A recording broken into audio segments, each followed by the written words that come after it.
Now let's just recall all the parameters which we have mentioned so far in order to assess the performance of a transistor amplifier.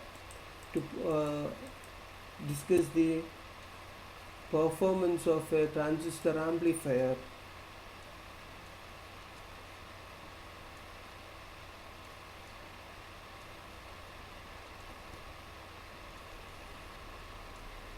let's recall the different quantities which we have so far discussed. The first quantity is the input resistance, and we know that input resistance is the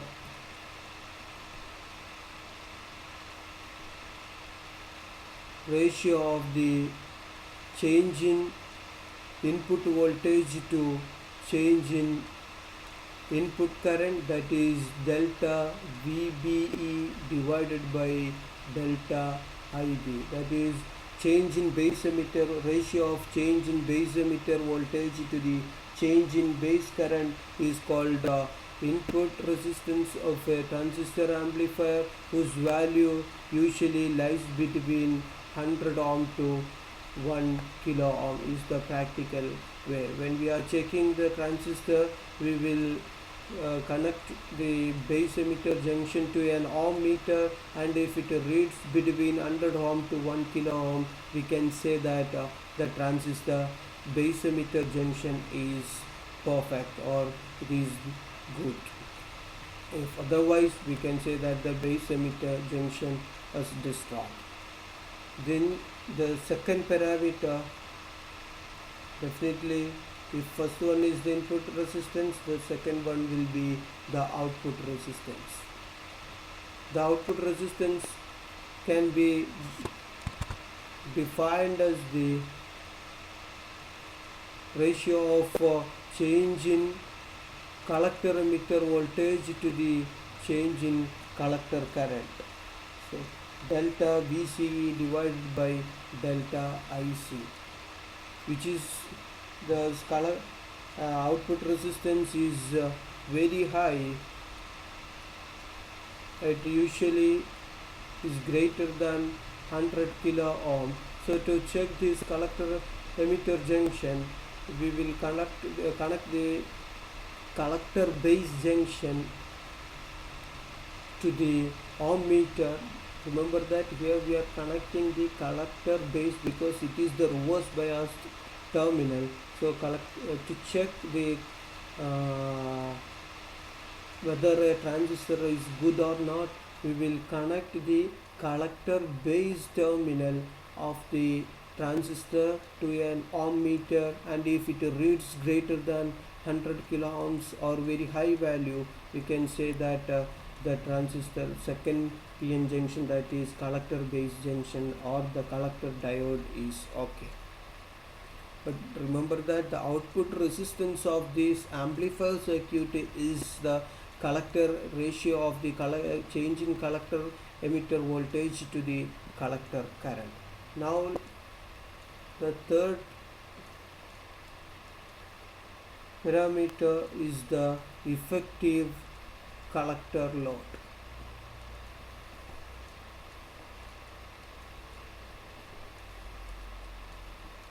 The reason for taking the effective collector load is that we know that the output resistance is very high, and also it is connected to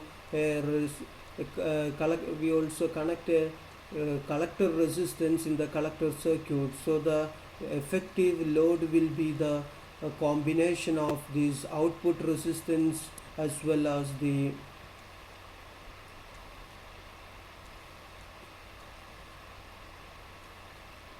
load resistance or the collector resistance connected in the circuit. So there are, from the diagram we can see that the output resistance and the collector resistance are connected in parallel. So the effective collector load is usually denoted by RAC is equal to the RC parallel to the output resistance R0.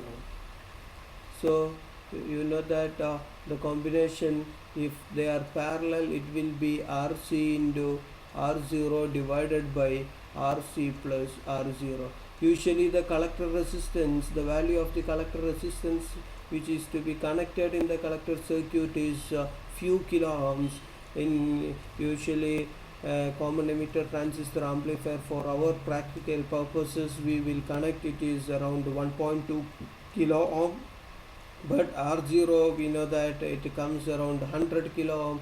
So usually this RC is less than R0. If you substitute it here, we can say that RAC is approximately, that is the effective collector load is approximately equal to the collector resistance RC itself. If you substitute it here, you can see that denominator will be approximately R0. The R0 and R0 will cancel. What remains is RC. So that is the effective collector load. Now if we are having multi-stage amplifiers, then the effective collector resistance will be, we will have the RAC as the effective collector load of the first stage, and the second stage will have a input resistance, let's call it as RI. Then RAC parallel to RI will be the output resistance of our effective collector load of a multi-stage amplifier. If we are having a two-stage amplifier, the effective collector load of the first stage will be RAC parallel to RI. The second stage definitely will be approximately equal to the RC2, that is the collector resistance connected in the second stage.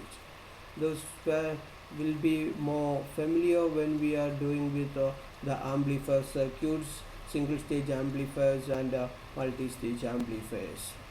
Just remember that for a transistor amplifier circuit, the effective collector load will be the parallel combination of the collector resistance and the output resistance. If we are using the multi-stages, then in between the stages we will have effective collector load as the parallel combination of this collector resistance, the output resistance of the first stage, and input resistance of the second stage, and their parallel combination. So now the another parameter which is of importance while considering an amplifier circuit is the current gain, because common emitter transistor connection is used because it provides very good current, voltage and power gain. So these three factors are the, or parameters are the next three important parameter in the case of an amplifier circuit. The current gain is defined as the ratio of the output current to the ratio of the change in output current to the change in input current. So we can write it as current gain in the case of a common emitter transistor amplifier is beta is equal to delta IC by delta IB, and this value beta usually ranges from 20 to 500, that depends upon the transistor. Then the next one is the voltage gain. Voltage gain denoted by AV, voltage gain. It is equal to the ratio of the output voltage to the input voltage, that is delta VCE divided by delta VBE. The ratio of the change in output voltage to the change in input voltage.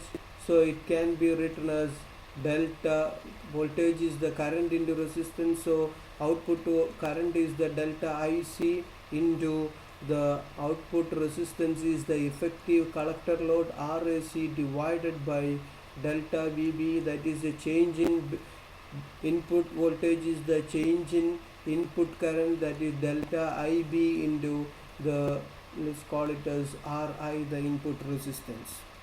Previously we are denoted by small letter Ri, that represents the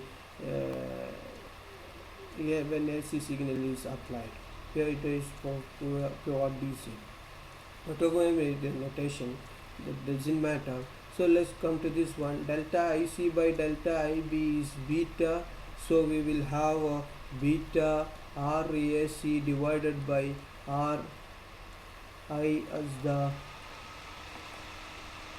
voltage gain. Remember that the voltage gain is practically, we can call it as V0 by Vi, output voltage by input voltage. In the case of a common emitter transistor amplifier, output voltage is collector emitter voltage, input voltage is the base emitter voltage. So in terms of the current amplification factor, we can write it as beta is equal to RAC divided by Ri, where RAC is the effective collector load and that is the effective output resistance of the amplifier, and Ri is the input resistance of the amplifier. Now the last parameter which we should remember in the case of a transistor amplifier is the power gain.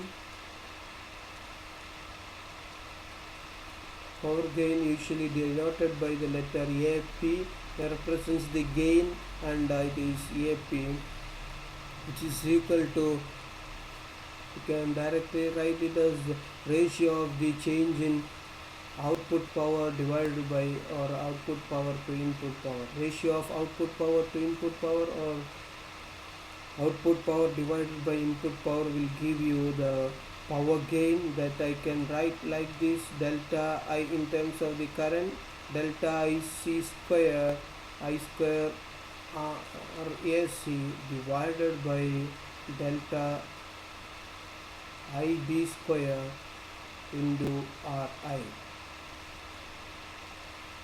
So this can be written as delta IC divided by delta IB into delta IC into RAC divided by delta IB into the Ri. Now delta IC by delta IB is nothing but beta, or the current gain,